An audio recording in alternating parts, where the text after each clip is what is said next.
सध्या शेतकऱ्याच्या जीवनात हिशोब आहे म्हणून शेतकऱ्यावर कर्ज नाही बघा तुम्ही, पण शेतकऱ्याच्या पोरांवर कर्ज आहे. बापावर कर्ज नाही पण पोरांवर कर्ज आहे. बापाने जमीन घेतली, विहीर बांधली, घर बांधलं, पोराला शाळा शिकवली, पोरीचं लग्न केलं, गाडी घेतली, पण रुपया कर्ज होऊ दिला आणि त्याला खानदानी शेतकरी बाप म्हणतात नाही बाप. एवढी उलाढाल केली पण हिशोब 2-4 लाख पाळून, पण त्याच्या पोटी जी संतान जन्माला आली का खैरी भांडी ह्यांच्यावर कर्ज आहेत. कारण 1.5 लाखाचे मोबाईल बॅलन्स बाप टाकतोय. काही हप्त्यावर घ्यायचं, गाडी हप्त्यावर, मोबाईल हप्त्यावर. परवा एक जणांनी कूलर हप्त्यावर घेतला. 3000चा कूलर फेडूस तर 9 ला पडन. 1.5 महिन्यात उन्हाळा संपन, पावसाळ्यात कूलरचं काय करायचं बा. म्हणजे कूलर बंद पण हप्ते. हे आगाव धंदे. पोर बापाव कर्ज नाही पण पोरांवर कर्ज आहे. विडल तरी अवधान ऐकले दिजे मग सर्व सुखासी पात्र. हे प्रत्युत्तर माझे उघड, त्याच्यामुळं उघड ऐकण्यासाठी जरा उघड बसा. विडल मजा वाटे त्याशी आलिंगन द्यावे, कदा न सोडावे चरण त्यांचे. हे आलिंगन देहाचं नाही. देहाचं आलिंगन आलं की तिथं कदाचित विकाराची निर्मिती होऊ शकते. आत्म्यानं आत्म्याला जे आलिंगन दिले तिथं प्रेमाची निर्मिती आहे. विकाराचंही आलिंगन आहे, ते बी आलिंगन सांगतो देहाचं, मग प्रेमाचं सांगतो. काय झालं, 5 पांडव जेवायला बसले आणि धृतराष्ट्र बी तिथं. हे कधी हाणामाऱ्या झाल्यावर सगळं युद्धफिद्ध संपल्यावर. आणि जेवण करता करता धृतराष्ट्र भीमाला काय म्हणतात, भीमा ए राजा 100 मुलं मिले रे, पण तुम्ही राहिलेले 5 माझीच मुलं आहेत. भावाचे काय आणि माझे काय कधी कळालं. बडे सर गेले हो. आधी इतका ह्याला बारीक नाद होता ना भांडणाचा. गीतेची सुरुवात ह्या म्हाताऱ्यापासून धर्मक्षेत्रे कुरुक्षेत्रे. त्यांनी विचारलं नाही कृष्ण काय म्हणतोय, अर्जुनाचं काय. युद्धाच्या इच्छेने माझी मुलं आणि पंडूची मुलं गेलेली आहेत, त्यांच्या अजून हाणामाऱ्या सुरू झाल्या का नाही, ही ह्याचा पहिला श्लोक आहे. किती नाद असन भांडणाचा म्हाताऱ्याला. निवांत इकडं घरात बसून टीव्ही बघत ते कॉमेंट्री करायचे संजय होता, तिकडलं इकडं सांगत होता. आणि गीता संजयनं जशीच्या तशी धृतराष्ट्राला सांगितली, पण अधूनमधून ती गीतेचं सांगू नको. दुर्योधन दुर्योधन त्याने अजून धनुष्याला बाण लावला का नाही. म्हाताऱ्याने काय काय पोरं बिघडवल्यात. विडल अरे आपल्याला कंट्रोल कळत नाही का. बाप आंधळा मग पोरग चुकताय म्हणल्या बापाने दापाय नको का. बाप आंधळा मग आईचं काम आहे ना, आईने डोळ्यावर पट्टी बांधली, चलू द्या तुमचं. बाप ग बसला आणि आईनं डोळे झाकले, महाभारत होणार. विडल दोघातले कोणीतरी कडक पाहिजे तर पुढची पिढी आदर्श घडणारे. आणि भाषा 100 मेल्यावर बदलली. भीमा तुझ्याकडे बघितलं ना, मला माझ्या दुर्योधनाचीच आठवण येते. भीम आणि दुर्योधन हे जवळपास दिसायलाही सारखे आणि बुद्धीत बी त्यांचे समानच लेवल होते बरं का. जसा दुर्योधन आरदांड आहे तसा भीम बी आरदांड होता. त्याला बाकी काही फक्त ठोकाठोकी, दिसलं की झपका टाकणे हे भीमाचं काम. त्याला माऊलीची ओवी बरं का. तरी भीमसेनू बेथू झाला असे सेनानाथू. बेथू म्हणजे तो बिथरलेला गडी, त्याला बाकीचं काही कळत नाही. आणि त्याच्या हातात सेनापती पद दिले. तुम्ही बघा दुश्मनी कुणाची. दुर्योधन आपला खरा दुश्मन अर्जुनाला मानत नव्हता, भीमाला, का त्यांचा बुद्ध्यांक एका लेवलचा होता. समाजात बी असं बुद्धी, क्रेज लेवल, क्वालिटी बघूनच आपली लेवल. अर्जुन फिरजुनाला मोजित नव्हतं. धर्मराज फिरमार त्याला भीम फक्त त्याच्या डोक्यात घुमायचा, भीमाच्या डोक्यात फक्त दुर्योधनाला हाणायचा. शेवटी युद्ध बी ह्यांचं झालंय, गदा युद्ध. आणि त्या भीमाच्या समोर दुर्योधनाची आठवण काढली. धृतराष्ट्र म्हणतोय, भीमा मुलगा समजून तुला आलिंगन देण्याची खूप इच्छा आहे. या आलिंगन गडे ह्या जेव्हा आलिंगन सांगतोय बरं का, विकाराचं आलिंगन. भीमाला बी वाटलं खरंच काकाच्या मनातला राग गेला का काय. काय नाही, भीमा आरदांड होता पण मोकळ्या मनाचा बी होता. ती ह्याच्या गोड बोलण्याला बळी पडलं. बोलण्यावर जायचं नाही, तोंडाव माणसं गोडच बोलत असतात. मैंद मुकेचा कोवळा, भाव अंतरेचा निराळा. अरे जे नेमुके स्तवीन ते निंदे पाठीलावी. काय लोकाचं खरे, तोंडाव म्हणणार वा वा वा वा वा तुमच्यासारखा माणूस तालुक्यात नाही पुढे गेल्या भंगार रे त्याने तर गावचं वाटोळ केले. कसा विश्वास ठेवायचा ह्यांच्यावर सांगा ना तुम्ही. भाषेव जायचं नाही. विडवलं जिल्हे गोड बोलतात ना ते आपल्याला कधीच मतदान करीत नाहीत. लिहून घ्या तुम्ही. आपलीच खाणार आपलीच पिणार. टेटस सुद्धा आपलाच असतो पण आपल्यावर जळत असते ही लक्षात घ्या. तस भीम म्हणला काका मी तुम्हाला आलिंगन देणार म्हणले पण आज नाही उद्या. भीम इतका खुश झाला त्याला वाटलं काकाच्या मनातला राग गेला. काका काय नको. त्याने डायरेक्ट परत टेटसच ठेवला मी उद्या काकाला आलिंगन देणार. जिकडं तिकडं बातमी व्हायरल झाली काका पुतण्याची भेट. काका पुतण्याचं राजकारण आताच नाही पहिल्यापासूनच आहे. भगवान श्रीकृष्ण बसले होते व्हॉट्सअप खेळत. मोबाईल होता त्यावेळेस थोडा मॉनिटरला आवाज द्या. इको कमी करा जरा आवाज द्या फक्त. देवापर्यंत बातमी व्हायरल झाली की भीम आणि धृतराष्ट्र आलिंगन देणार आहेत. मी मला फोन केला जय हरी म्हणले बोल.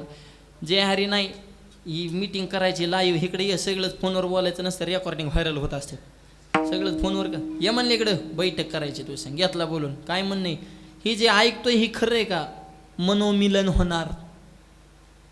पत्रकार आले तिथं कुठं बसले तुमच्यासोबत. हां समोर दुसरे आले तिकडं आमचे ज्ञानेश्वर भाऊ. त्यांचे शब्द असे रोखठोक असतात बरं का. दोन माणसं भेटणार असेल की पुढं प्रश्नचिन्ह टाकणार. भीम आणि डॅश धृतराष्ट्र मनोमिलन होणार आणि पुढं प्रश्नचिन्ह म्हणजे होणार की नाही पण लोकाला वाटतंय होणार. ते सार असतं पत्रकारितेचं. प्रश्नचिन्ह कोणतीही बातमी खपवा येत असते. विडवलं अरे ह्या बातम्या खऱ्यात खरे. भीम म्हणला मी आलिंगन देणार आहे. अरे म्हणले सांगायचं ना मला आधी. आमच्या घरच्या मॅटर मध्ये तुम्ही डोकं लावायचं. भीम देवाला. देव म्हणजे तुझ्या घरचा मॅटर तुला आता दिसला का. 18 दिवस तुझ्या भावाच्या रथाचं सारे ते केलं युद्धामध्ये विजय प्राप्त करून दिला तेव्हा आमच्या घरचा मॅटर होता का. अरे तुमचं मिटवासाठी आम्ही आमचं जाळलं ना. अरे मी राजा कुठला होतो कामं कुठली केली. द्वारकेचा राणा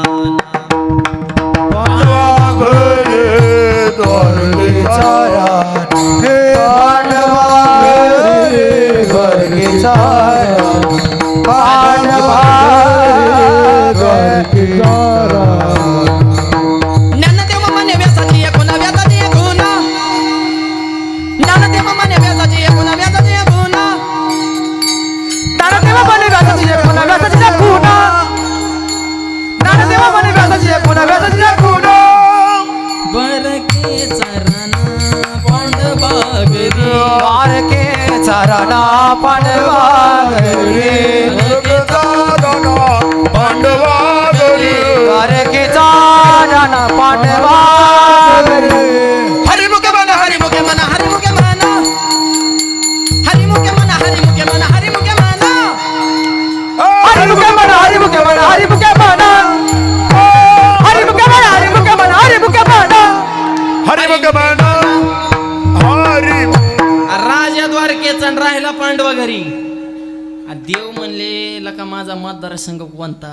मी फायली कोणत्या मतदारसंघातल्या पास केल्या जरा बघा बायोडाटा काढून. द्वारका कुठं हस्तिन 1300 किलोमीटरपेक्षा जास्त अंतर आहे. गुगल मॅपला टाकून बघा द्वारका आणि हस्तिनापूर. ही कुणीकड ती कुणीकड. देव म्हणले राजा कुठला कामं कुठली केली तुमच्यासाठी आम्ही आमचं जाळलं. आता म्हणतो का घरच्या मॅटरमध्ये डोकं लाव. जेव्हा देवाने भीमाला झाडलाय तेव्हा ती थोडं गार आलं. ते बाकीच्यानं तर मोजेतच नव्हतं ताकद होती. हत्तीच्या शेपटाला धरण हत्ती महाग वडीत होता भीम. कमी पावर असन का. भीमदादा तेवढी ताकद का होती तर आईच्या हातचं कल्याशा भीमाचं पोट भरत नव्हतं. ह्या आताच्या भीमाने ध्यानात ठेवा. कलियुगातला भीम जेव्हा बसला ना आईवर धावला. काय भाजी केली इतकी पातळ भाजी आका चंद्र ह्याच्यात दिसतोय. आई म्हणली मी नाही केली भाजी तुझ्याच बायकोनी केली. असंही वय मग मस्त आहे की. पातळ आहे पण टेस्टला नाद नाही करायचा. तुला श्वसन असा चोपला पाहिजे गोळाना फुटूसवर हाणला पाहिजे. आई म्हणलं की तुझा उष्माघात होतो बायको म्हणली तुझं लॉकडाऊन होतं. एवढा फरक म्हणल्या कशा भीमाला ताकद यायच्या विडवलं. काय ताकद होती मावळ्यांना. वजनदार मावळे होते माय. ऊसाची मुळे सुद्धा पिळीत होते माय. पार वाकीत होते. टिपरू तुट नाही ऊसाचा आताच्या पोरांना. शरीर संपदा नाही, काय नाही. काय ताकद होते हनुमंतरांना. दुसऱ्याच्या गावात गेल्या माणसं डिअरिंग करीत ग बसतात, नको रे गाव दुसऱ्याचे झपके होते ना आपल्याला येडेवाणी करायला ग. हे वाघ असा झाला दुसऱ्याच्या गावात जाऊन तिथल्या मालकाची दाढीच जाळली.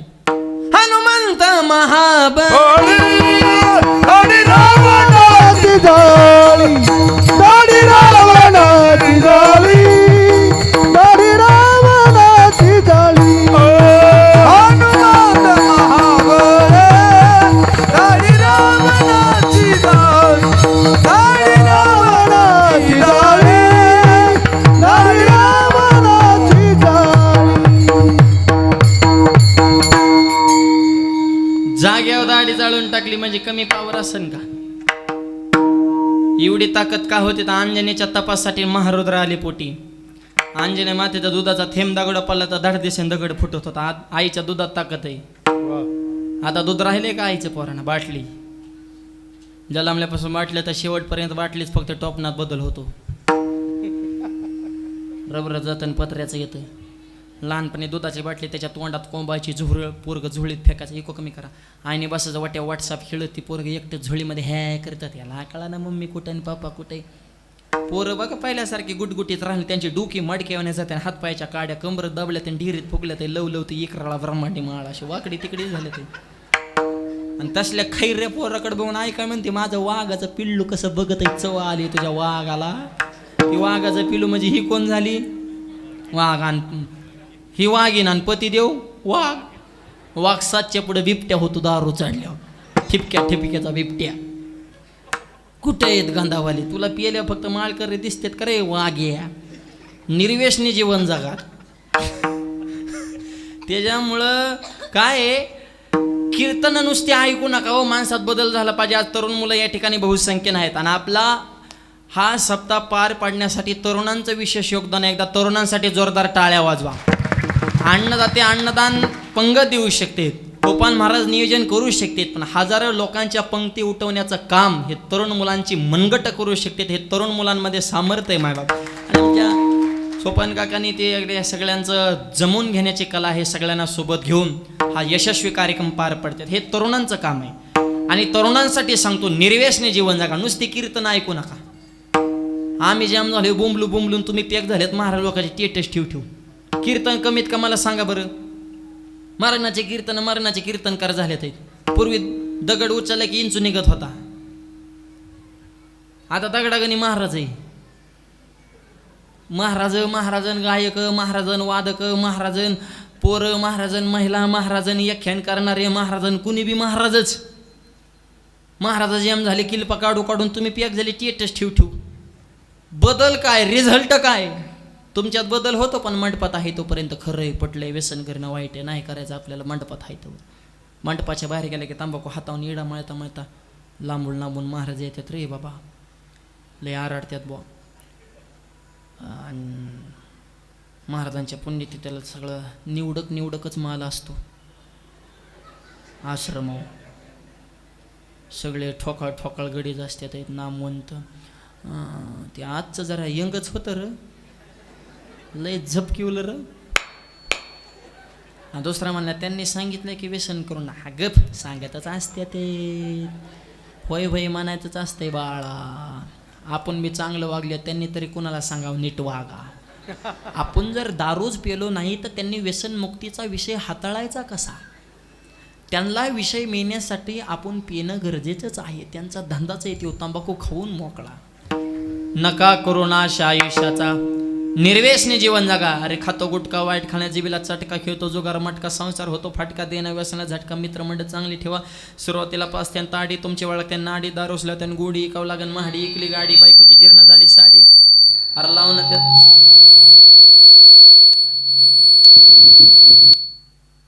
कमी ठेव काय नाही. लाव त्या दारूला काडी, धरण्यान व तुकोबऱ्यांची जोडीन, मग कळण परमार्थातली खरी गोडी. विडाल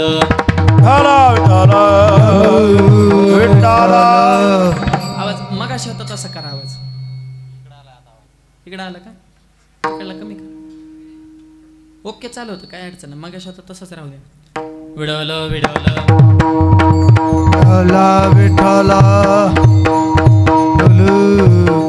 हो. माईक बटन बंद. शरीर संपदा त्यासाठी निर्व्यसनी जीवन पाहिजे. तसा भीमाचा आणि कृष्णाचा संवाद चालू, हे तर मूळ विषय चालू. आलिंगन देणार शब्दात बदल नाही होणार. देव म्हणले एक काम करा, आलिंगन देण्याच्या अगोदर 2 मिनिटाचा वेळ मला दे. म्हणले ओके. दुसऱ्या दिवशी सभा भरली. देवाने अशी आयडिया केली. त्याच रात्री भीमाच्या आकाराचा लोखंडाचा पुतळा बनवून घेतला. लांबी रुंदी उंची जाडी डिकटो भीमच. आणि दुसऱ्या दिवशी ह्याने सुरू केलं ना, धृतराष्ट्र, भीमा ए राजा, तू म्हणला होता ना आलिंगन देतो. किती भाषा गोडे, म्हणजे नाहीच शेवटपर्यंत कळलं पाहिजे ह्याच्या डोक्यात काय प्लॅनिंग आहे. भीमबी उठला. देवाने खुणीला ग बस म्हणले मरचीन, तुझा दुसरा नंबर आहे म्हणले. मग पहिला कोणाचा आहे? सेवकांना खुणीला म्हणले लोखंडाचा पुतळा पुढं सरका. लोखंडाचा पुतळा पुढं सरकवला. 100 मुलं मारले होते. किती राग असेल करा विचार. सगळा राग अंतःकरणातून बाहेर निघाला. भीमा म्हणून जीच आलिंगन दिले, जीच कर कर कर भीम दाबलाय. लोखंडाचा पुतळा होता पण जाग्या बुका केला. हे ओरिजिनल भीमाने बघितलं. ते मला आयो कृष्ण कुठे जगलो म्हणून वाचलो रे म्हणला देवा. अरे पुतळ्याचं पीठ केलंय म्हणला लोखंडाच्या, मला तर जाग्यावर दाबून मारलं असतं. आता हे सुद्धा आलिंगनच आहे. प्रेम आहे का? नाही. द्वेष, कपट, तिरस्कार, राजकारण हे कपटाचं आलिंगन आहे. असंच एक आज अजून आलिंगन आपल्या इतिहासामध्ये गाजलंय. आओ शिवाजी हमारे गले लग जाओ. कोण म्हणतंय? अफजल खान. कोणाला? छत्र. या राजे, शिवाजी महाराजांचा पुतळा आहे या ठिकाणी. भक्ती शक्तीचा संगम दोन्ही या ठिकाणी आश्रमावरती आहे.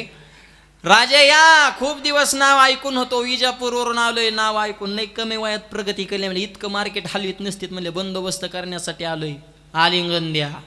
भाषा गोड आहे पण अंतःकरणात कपट आहे. पण आलिंगन देणारा कसा होता?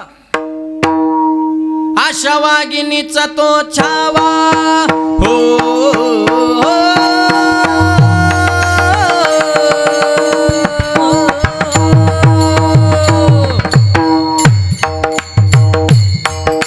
ताली ताली टाळ आवाज.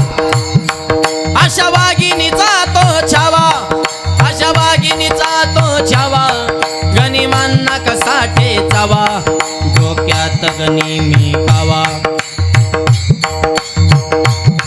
बेटीचा धाडला सांगावा. अफजल खानाच्या बेटीसाठी राजाने नक्षीदार श्याम्याने उभारला. नक्षीदार श्यामियान्याला कान दौलत डुलत आला. सय्यद पंडा त्याच्या संगतीला, शिवबा त्या संग जीव महाला. अरे 18 पगड जातीतले मानले, न्हावी समाजाचा जिवाजी माले होते. जिवाजी म्हणून वाचले शिवाजी. या राजे हात पुढे केलं आणि राजांनी खानाला आलिंगन दिलं. खानानं दगा केला. खान दाबी मान मान्याला, गटारीचा वाळ त्यानं केला. चिलकत होता अंगाला, खानाचा हुका गेला. खान गरबाला. राजे सावध झाले माझ्या छत्रपतींनी. वग नकाचा मारा केला. पोटामध्ये पिठला खूप झाला. टरा टरा फाडलं पोटाला रे.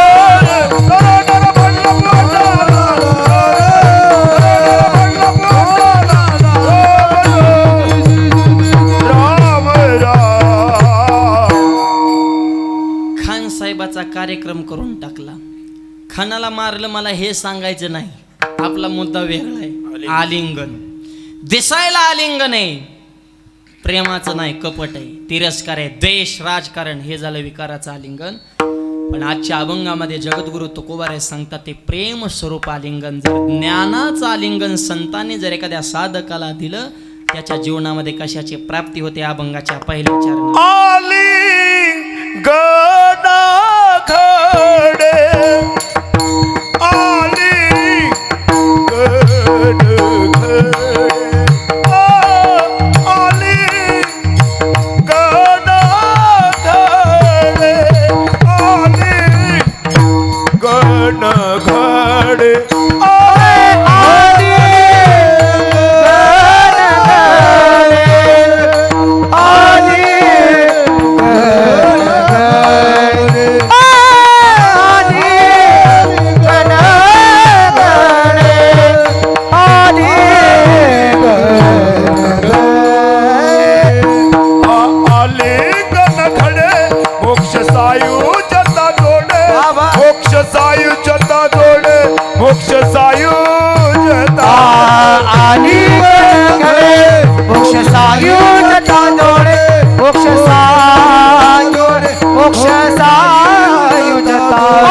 केला आईचा संत दाबा घ्या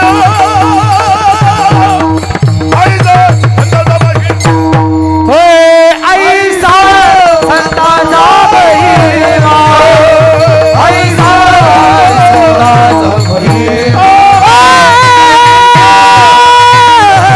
महिमा संता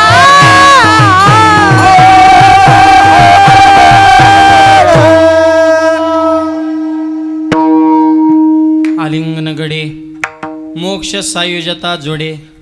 संतांनी जर आलिंगन दिलं तर सायुजता नावाचा मोक्ष प्राप्त होतो. आलिंगने संताच्या दिव्य झाली माझी काया मस्तक हे पायावरी त्यांच्या ठेवली. आलिंगने सुख वाटे प्रेम चिदानंदी घोटे हर्षे ब्रह्मांड उच्चटे समोर होते मी पण. आलिंगन गडे मोक्ष सायुजता जोडे. संतांच्या आलिंगनामध्ये अर्थात त्यांच्या ज्ञानामध्ये ते सामर्थ्य. आणि ऐका, संत ज्ञानानं ओळखा, चमत्कारानं नाही. सध्या लोकांना काय झालंय, छाछू केलं की तेवढं मोठा संत आहे. तुझं डोकं आऊट झाले. छाछू करता ते भोंदू असतात, संत नसतात. विडल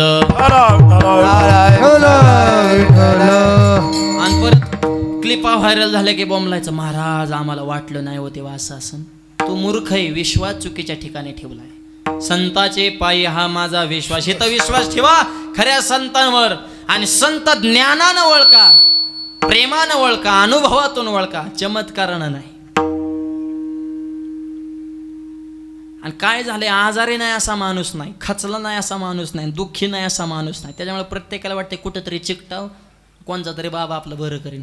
तुमचं बरं कोणचाच बाबा करू शकत नाही. तुमचं बरं तुम्हालाच करावं लागेल. आपुली आपण करा सोडवण. अरे संत जरी शिक्षक असतील तरी शिकवतील, पण अभ्यास तुम्हालाच करायचा आहे. विडा आणि असले इतके वाढलेत. परवा मला एक भेटलं, अत्यंत दलिंदर, भिकार बिडीला मागवत. मी म्हणलं का रे, कायच करत नाही. महाराज माझा अजून काळ यायचा आहे. म्हणलं कधी यायचा आहे काळ? तू 42चा झाला, अजून बायको नाही.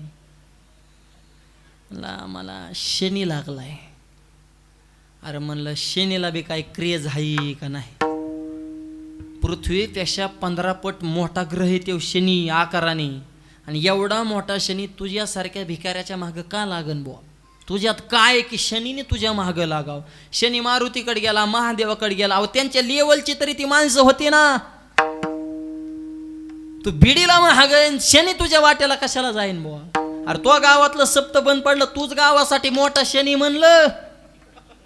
त्या शनीला कहाला येड्यावानी करतो? ही असले काम नाही, काय नाही, बोंबलत फिरायचं आहे तर कोण देईन?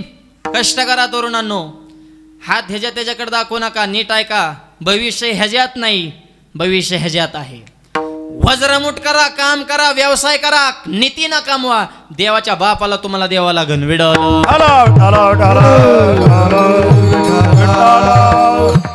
चमत्कारानं संत नाही, संत ज्ञानानं, संत प्रेमानं ओळखले पाहिजे. तो म्हणतात माऊलीने भिंत झालेली, तो त्यांच्या चरित्रातला न कळत घडलेला भाग आहे. सहज स्थिती मायबापती. ज्ञान यांची भिंत देव अंगे ओढे, देवानं स्वतःनं ओढली मायबाप. मला परवा एक जण भेटला, म्हणला माऊली. म्हणलं बोला, तुमचं नाव माऊली. म्हणलं मग? त्या माऊलीने भिंत चालवली. तुमचं काय? रोज 2 गावात कीर्तन करणं, गोड बोलून लोक वाट लावायचे, तसलंच सांगू नका, भिंतीचं बोला. आता म्हणलं अवघड झालं. आता आम्ही रोज 2 गाव फिरतो म्हणजे आम्हाला कळत नाही का? चेहरा पाहून आम्ही बुद्ध्यांक ओळखतो. मी म्हणलं हो, मी भिंतीकडेच निघालोय आणि तेवढ्यात तू भेटलाय. चल दोघं बी भिंतीवर बसू. जाता जाता विचारलं, माऊलीने भिंत कधी चालेल? ते मला चांगदेव वाघाव बसून आले तेव्हा. म्हणलं मग तू चांगदेव आणि मी ज्ञानदेव. माझ्या पडून तू वाघाव बसून ये, मी इकडून भिंत आणतो. ते मला वाघ, मी कुत्र्याला सुद्धा भीतो. मला अरे तू कुत्र्यावर कंट्रोल करू शकत ना, आम्हाला भिंती चालवायला सांगतो का? भिंत एकदाच चालविली जड भिंती, चालविली जड भिंती, चालविली जड भिंती, चालविली जड भिंती, चालविली जड भिंती, चालविली जड भिंती, चालविली जड भिंती, चालविली जड भिंती.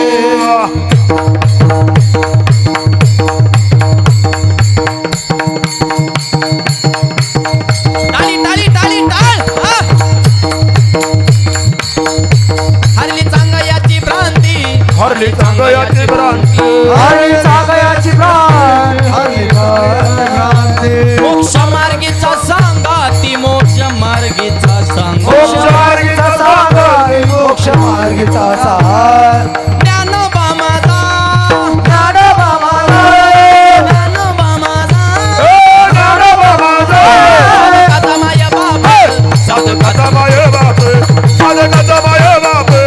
साधू खाता माये बाप साध गण माय बाप साध गण माय बाप आज खाता माये बाप साध गण माय बाप माये बाप चालविली जड भिंती हरली चांगयाची भ्रांती मोक्ष मार्गीचा सांगाती ज्ञानोबा माझा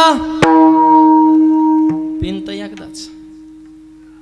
अहो त्या भिंतीवाल्याचा मिठूस तर दुसरा एक जण हुरसाळा म्हणला माऊली म्हणलं बोला माझा प्रश्न आहे म्हणलं विचारा तुमच्या प्रश्नाचे उत्तर द्यायलाच आमचा जन्म झालाय म्हणलं बाकीचे धंदे नाहीत ना आम्हाला म्हणलं विचारा तुमचं नाव माऊली म्हणलं मग वय किती म्हणलं माझं वय सध्या 28. मग त्या माऊलीने 22व्या वर्षी समाधी घेतली तुम्ही अजून कुठं खडा खाणला नाही जागा फिक्स केली नाही बाकीच्यांना सांगितलं नाही हे तर माझं नियोजन करा म्हणलं का मला मारितो तुझ्यासारखे मूर्ख घराघरात फायदा होऊन गावाच्या गावं ना शिवत्यात तेव्हा जमतंय आणि ज्ञानोबरायांचा जे कार करणाऱ्या वार करणार लावतो का समाध्या घ्यायला हे समाज असा आहे त्याच्यामुळे लोकांच्या नादी लागायचं नाही लोक कोणालाच नीट बोलत नाहीत समाज आहे ते अनंत वाचाळ बरळती बरळ तया कैसा गोपाळ पावे हरे आणि त्यांच्या पद्धतीने वागला की चांगला आहे म्हणतात त्यांच्या पुढं पुढं करा त्यांना गोड बोला त्यांना पैसे द्या मग म्हणतात भारी त्याच्या म्हणण्याप्रमाणे वागला की चांगला आणि आपल्या म्हणण्याप्रमाणे वागला की वाईट असं कसं काय असेल अरे तू कोण आमचे चॅनल बदलणार आमचं चॅनल बी आम्ही ना आमचा रिमोट बी आम्हीच विटवलं कसंही वागा 4 माणसात बसा एखाद्या माणसा सव्वा मोकळ्या मनाने असतं ती 2-4 शब्द फडफड बोलून जातं ती बोलून गेलं की लगेच बाकीची येड आहे म्हणते ती वाच करतं शांत बसलं पाहिजे लोकांचं ऐकून घेतलं पाहिजे म्हणजे बोलला तरी प्रॉब्लेम एखादा म्हणतो जाळ झाला बोलायच नका जे बोलतच नाही त्याला लोक म्हणतात त्याला काय माणूस की का ती काय बोलतं का चालतं का मनातलं काय सांगतं त्याच्या डोक्यात एक आणि मनात एक हे घुम्या म्हणतात घुम्या त्याच्या डोक्यात 100% गेम आहे म्हणजे गप बसला तरी नावच ठेवणार आणि बोलला तरी नावच ठेवणार आपल्या पाहुण्या वेळेत एखादा माणूस असा असतो बघा महिला मंडळ तो कुणाचाच कसलाच कार्यक्रम सुटत नाही बर्थडे पूजा वास्तू शांती 10वी 13वी लग्न टोटल कार्यक्रम ते हँडल करतो लोक त्याला बी काय म्हणतात बोंबलत फिरत काम नाही धंदा नाही हे पाहुणा झालं की तेव झालं की हे घरदार बघावं शेतीचं बघावं लेकरा बाळाचं शिक्षण नुसतं बोंबलत फिरतो म्हणजे गेला तरी प्रॉब्लेम एखादा म्हणतो जाळ झाला जायलाच नको जे कुठंच जात नाही घमेंड आहे त्यांना पैशाची ते काय कुठं येत्यात का जात्यात का आलं पाहिजे गेलं पाहिजे माणसाने माणूस शोभून दिसतो पैसा नाही कामाला येत माणुसकीच कामाला येते म्हणजे गेला तरी अडचण नाही गेला तरी अडचण एखादा असा असतो 50-50 करतो निम कार्यक्रम हँडल करतो निम कार्यक्रम सोडून देतो लोक तरी म्हणतात हेव माणसं निवडून जातो हेव सगळ्यात गातार हेव निवडी आहे म्हणजे कसंही वागावं हा समाज आहे माय कीर्तन अभंगाव जर केलं वावे अभंग पुरावं संत कथा असं छान मस्तपैकी निवांत चलून दिलं की लोक म्हणतात बोर झालं झोपली लोक डोक्याने गेलं आणि थोडाफार फवारा हाणला ते काय कीर्तन आहे का समाज असा आहे अनंत बुद्धीचे तरंग क्षणोक्षणा पालटते रंग दररोज आता संगत होतो होय वाद लोक भयानक असते मागल्या महिन्यात माझ्या एका गावात कीर्तन ज्याने तारीख दिली त्याचं नावच विसरलं माझ्याकडून गेलं गडबड काय काय ध्यानात ठेव फोन बघाव का मॅप बघाव गेलं गणगणित विसरून ते कीर्तन संपलं मला भेटलं ना मला माऊली तुमचं कीर्तन लय पडलं अरे म्हणलं झाड आहे का काय पडायला मी तर म्हणलं मी मन लावून केलं गाव बी म्हणतंय चांगलं झालं मला तारीख पुढच्या वर्षी दिली आणि हे कसं काय पडलं म्हणतोय बाबा मी गाडीत बसला विचार अरे बाप रे म्हणलं ह्याचं नावच विसरलंय म्हणजे ह्याचं नाव विसरलं की माझं कीर्तन पडलं म्हणलं बरं तू भेट म्हणलं मला परत का येचीन का नाही 8 दिवसाने त्याच्या गावात शेजारी कीर्तन ते आलं मी सुरुवातच त्याच्यापासून केली म्हणलं अभंग नंतर सोडवायचा आधी ह्याला सोडवायचा आणि ते बी म्हणलं सुटसुटीत सोडवायचा ह्याला पहिल्यांदा मी म्हणलं हे रत्न आहे रत्न समुद्रातून जी 14 रत्न निघाली का म्हणलं त्याच्यानंतर जर 15वर रत्न कोणता असेल तर हेच आणि लयच गोड स्वभाव असा माणूस माझ्या तरी पाहण्यात नाही त्याची इतकी चार्जिंग झाली ते कीर्तन संपल्या मला माऊली काय कीर्तन झालं राव नाद करायचा नाही मला महाराष्ट्रात तुमचा कोणी हात धरायचा नाही पायच धरायचे मला डायरेक्ट 1 नंबर कीर्तन मला पांडुरंगा ह्याचं नाव घेतलं की रंगत आहे आणि ह्याचं इसरलं की पडत आहे म्हणजे आपण पुढच्याशी व्यवहार कसा करतो ह्याच्यावर आपली टॅलीवर का मोजमाप आहे.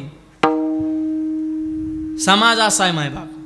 मग परमार्थ करायचा कसा. तेजोनिया जन आय भक्ती करा ते जुनिया जन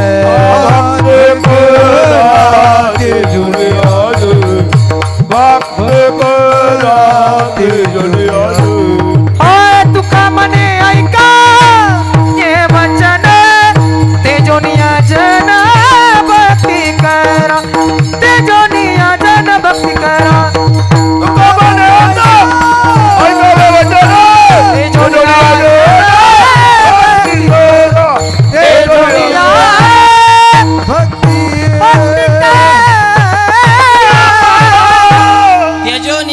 लोक काय म्हणतील ह्याचा. तुका म्हणे निवांत राहीन पाहिले लोकांना. तुका म्हणे हास्य जन नाही गाणं तर येत आहे. त्याच्यामुळे परमार्थ आवाज द्या थोडा मॉनिटर. संत ज्ञानानं ओळखा. ज्ञानाचं जर आलिंगन दिलं तर मोक्ष सायुज्यता जोडे.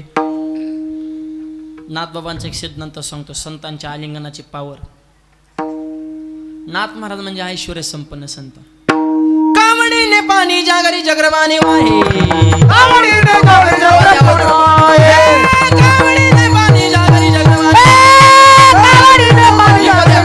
वाहे. अनन्य भक्ती भावे नीळा वंदिनाने वाहे. अनन्य भक्ती भावे नीळा वंदिनाने वाहे. अनन्य भक्ती भावे नीळा वंदिनाने अनन्य भक्ती भावे नीळा वंदिनाने वाहे. आरती स्वामी एकनाथ.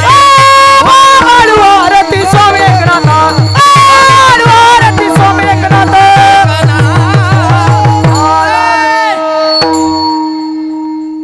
इथं देव कावडीनं पाणी भरतोय. जेत जेत संपत्ती आणि दया दोन्ही वस्ती आले एके ठाय ते जान धनंजय विभूती माझी म्हणजे नाथ महाराजांचं जीवन. आजही पैठणला नाथ महाराजांची डबल घर आहेत. जुना वाडा नवा वाडा दोन्ही डबल मजली. वारकऱ्याने वजनात राहायचं. कोणते संत गरीब नाहीत. नाथ महाराज ऐश्वर्य संपन्न संत आहेत. सकल संता माझी राजा स्वामी एकनाथ माझा. स्वामी एकनाथ माझा. स्वामी एकनाथ माझा.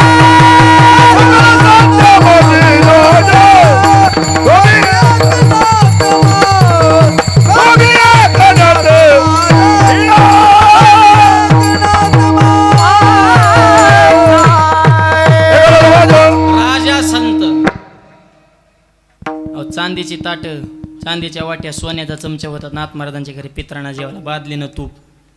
कशाची कमी हो. अशा वजनदार संत नाथ महाराज. ज्ञानोबा आहे.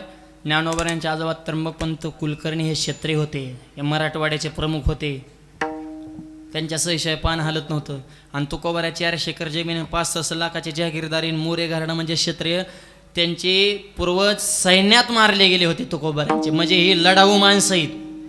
कोणते संत गरीब नाही. संतांची गरिबी सांगून महाराज श्रीमंत झाले. गरिबी सांगू नका श्रीमंती सांगा. मोठ्याचे लेकर आहेत. वजनात राहायचं. कपडे बिपडे ताईट वार करायला सांगतो. टोप्या बिव्या कडक घालायच्या कोयत्यावनी. फेकून हाणलं तर लागलं पाहिजे पुढच्याला. ज्याने गाव लुटलं ते वजनात राहते. आणि खरी सेवा करणार का भिकाऱ्यावने राहायचं. राजयाची कांता जयाचे द्वारी सोन्याचं पिंपळ. ज्ञानोबरांच्या दरबारात सोन्याचं पिंपळ आहे. मोठ्याची लेकर आहेत. मोठ्यासारखंच राहायचं. विडवलं. एखादा मला का कपडे ताईट तू देतोय का आम्हाला. आमचं आम्ही बघून घेऊ ना. तुझी चिंता ती अशी देव आहे ना आम्हाला. हे अशी नमुने आहेत माय बाबा. उलट्या खोपडीची काही झालं की यायचं वार करायला खपल्या काढायच्या. वारकरी कवर सहन करते. जसे असतंच राहायचं. गाठी पडली ठका ठका आणि त्याच्या वर मजाने तुका विडवलं. ऐश्वर्य संपन्न संत नाथ महाराज. रोज पोळ्या व्हायच्या नाथ महाराजांच्या घरी. रोज पुरण पोळ्या. आपल्याकडे सणाला सुद्धा होत नाहीत. अलीकड सण येतात आणि सणा सण निघून जातात. सण गेल्यावर काय का म्हणत्या सुनच वाटतंय जरा. कॅलेंडरवर ध्यान ठेवणं. मोबाईलवर व्हॉट्सअपवर ध्यान म्हणल्यावर सणाचा का मेळ लागायचा. पोळी सुद्धा अशी होती. गिरिजा मातेने केलेली पोळी जर गुळवणे टाकली तर पोळी जाग्या विरघळून जात होती. ओरिजिनल पोळी त्याला म्हणायचं. आताच्या पोळ्या आमचा एक मित्र आहे काय जेव्हा गेला त्याचा अंगठा मुरगळला पण पोळी तुटली नाही म्हणा काय लबरची का काय का लईच जड असतात म्हणे काय काय स्वयंपाकाला एकाच कुकरमध्ये भाताचे 3 प्रकार करतात खाली जळकेवाडी मध्ये करपेवाडीवर कोरडेवाडी मग नेमका वडगावने कोणचा भात खायचा बा जळालेला का कर आपल्याला चांगला स्वयंपाक करायला सुद्धा अन्नपूर्णा मातेची कृपा लागते त्याला ती कला आहे त्याला पाककला म्हणते त्याचे 15-15 वर्षाचे कोर्स आहे त्याला PhD त्याच्यात हॉटेल मॅनेजमेंट कशाचा कोर्स आहे स्वयंपाक कसा बनवायचा ताट वाढण्याची पद्धत स्वच्छता पवित्रता निर्मळता शुद्धता असं निम्म जेवण तर डोळ्याने झालं पाहिजे ताट बघितल्या फक्त खाणाराचा बुद्ध्यांक त्या लेवलचा पाहिजे खाणं म्हणजे नुसतं टाकी भरायची नाही उदर भरणं नो हे जे जाणी जे यज्ञ कर्म त्याला यज्ञ म्हणलंय आणि जशी अन्न तशी बुद्धी असते म्हणजे आमच्या बुद्ध्या कशा ठेवायच्या ही तुमच्या हातात आहे त्याच्यामुळे अन्न सात्विक बनवा विडवलं अशा पोळ्या खाण्यासाठी गावबा आलता नाथ महाराजांच्या घरी निरक्षर सामान्य गावबा नाथ महाराजांचा मुलगा हरिपंडित 4 वेळेस 6 शास्त्र 18 पूर्ण उलटी पाठ होती जे हरीच कोणाला घालीत नव्हता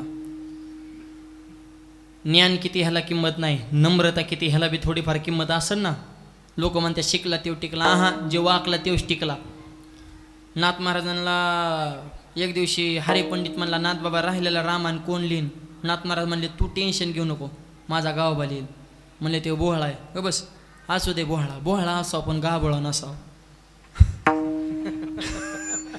गाबोळा म्हणजे अर्धा पिकला ना अर्धा कच्चा ही लय बेकार जात बरं का विद्वान परवडला नाही तर मूर्ख पर हे मधले म्हणलं ना धिगाणाच करणार आणि नाहीतरी देव हा बोहळ्यालाच भेटत असो हरिपद प्राप्ती भोळ्या भाविकाची हो हो हो हरिपद प्राप्ती हरिपद भोळ्या भाविकाची हरिपद भोळ्या भाविकाची हो हरिपद भोळ्या भाविकाची हरिपद प्राप्ती हरिपद प्राप्ती हरिपद भोळ्या भाविकाची हरिपद प्राप्ती हरिपद प्राप्ती हरिपद भोळ्या भाविकाची अभिमानाची गर्भवत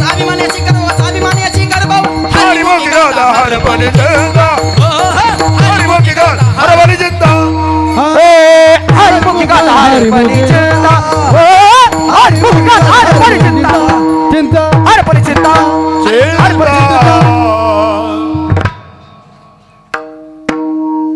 कुणाच्या चालीत ह्या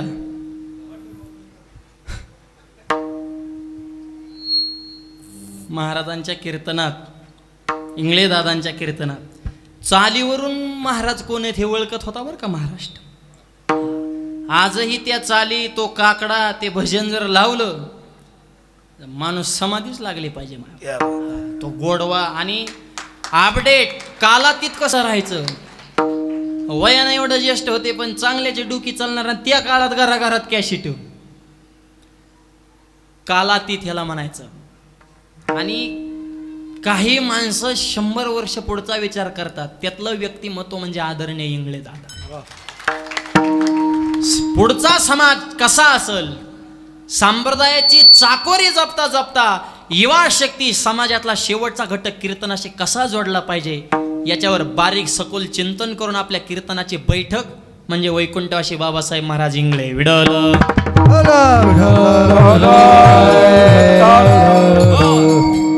त्यांच्या कीर्तनात कुणी नाराज नाहीच गायक खुश वादक खुश पोर खुश म्हातारे खुश गात्यावाले खुश ज्ञानेश्वरीवाले खुश सगळ्यांना सोबत घेण्याची कला आणि सगळ्या विषयाला हात घालून आणि म्हणून त्यांच्या बाबतीत म्हणावं लागतं की आता ऐसे कोणी होणे नाही आता ऐसे होणे नाही आता ऐसे होणे नाही आता ऐसे बैराग्याच्या गोष्टी ऐकण्याच्या कहाणी आता ऐसे कोणी होणे नाही आता ऐसे कोणी होणे नाही आता ऐसे कोणी होणे नाही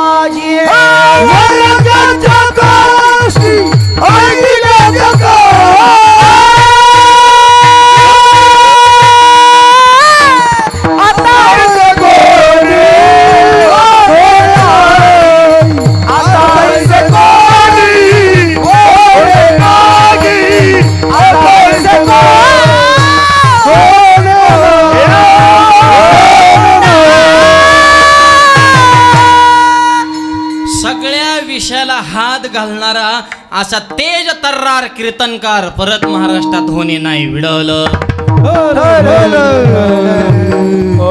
असं जीवन आदरणीय दादांचं आहे. आणि म्हणून गावबा भोळा आहे. हरिपद प्राप्ती भोळ्या भाविकाशी परमार्थात भोळाच पाहिजे. चॅप्टर माणसाचं परमार्थात काम नाही. ते तर्क लावत्यात, तिकडे संशोधन करा, शोध लावा, इकडे डोकं लावू नका. परमार्थ हा अंतकरणाचा विषय आणि शोध लावणं हा बुद्धीचा विषय. हे दोन वेगवेगळे विषय, त्याला शाखा वेगळ्यात. हे सगळं मिक्स केल्या मग धिंगाणा होत असतो. तार्किकाचा टाका संघ पांडुरंग स्मरा हो. तर्कवान हरिपंडित आणि बोहळा गावबा आहे. म्हणजे कोण लिहिणार रामायण? गावबा. कस काय लिहिणार? जवळ बोलवलं ऐका.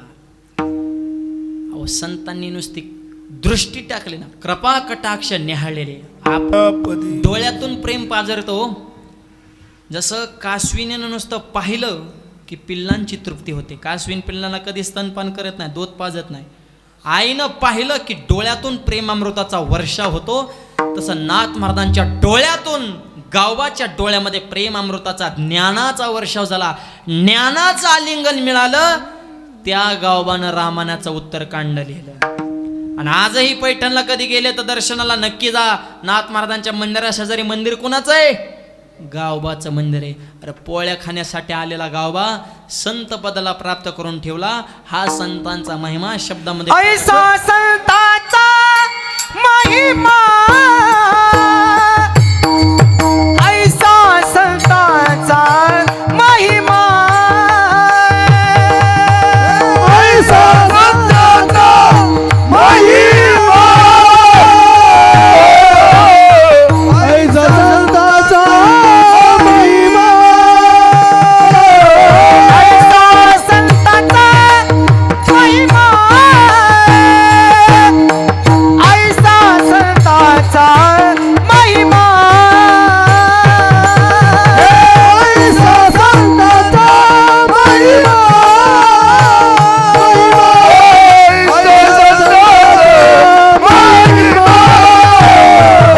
झाली बालाच्या तिसमा,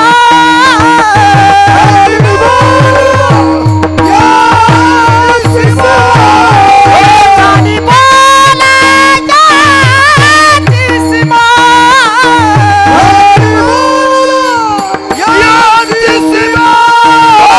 ऐसा संतांचा महिमा, झाली बोलायाची सीमा, ऐसा संतांचा महिमा, झाली बोलायाची सीमा, ऐसा संतांचा महिमा,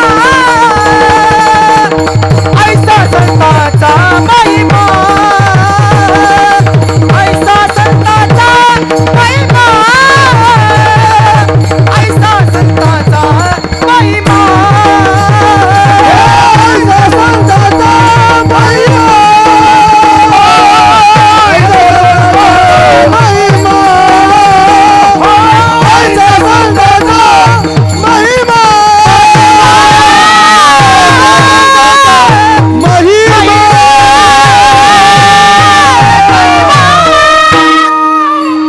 अभंगाच्या दुसऱ्या चरणामध्ये तुकोबाराय संघात ऐसा संतांचा महिमा, झाली बोलायाची सीमा. शब्द संपले पण महिमा शिल्लक राहिला. आता सर्वोच्च महिमा सांगतो. जयपाल नावाचा राजा, 700 वर्षापूर्वीची घटना. 5 मुली झाल्या त्या राजाला. 6व्या वेळेस त्याने राण्याला दम टाकला. आता जर मुलगी झाली तर जीवच मारीन म्हणलं.